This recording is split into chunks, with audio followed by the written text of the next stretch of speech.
मेरा work spouse डिल्लूलू है।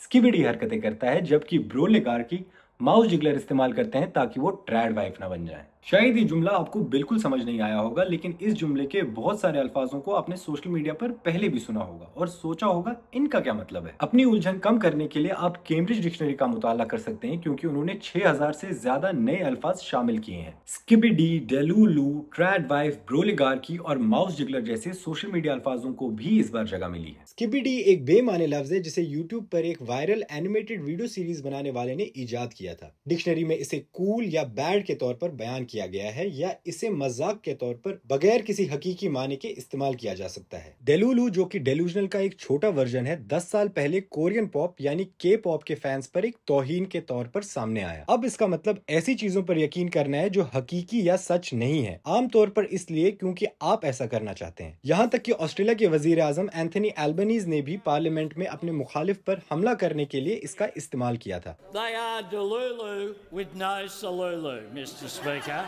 ब्रोलिगार्की एक ऐसा लफ्ज है जो ब्रो और ओलिगार्की को जोड़ता है। डिक्शनरी में इसका हवाला मर्दों के एक छोटे ग्रुप के तौर पर दिया गया है जो किसी टेक्नोलॉजी बिजनेस के मालिक हैं या उसमें शामिल हैं, बहुत अमीर और ताकतवर हैं और जिनका सियासी असर और रसूख है या वो उसकी ख्वाहिश रखते हैं। ट्रैड वाइफ भी डिक्शनरी में एक और इजाफा है। ये ट्रेडिशनल वाइफ का छोटा वर्जन है जिसका मतलब एक ऐसी शादीशुदा माँ है जो खाना पकाती है, सफाई करती है और खास तौर पर सोशल मीडिया पर पोस्ट करती है।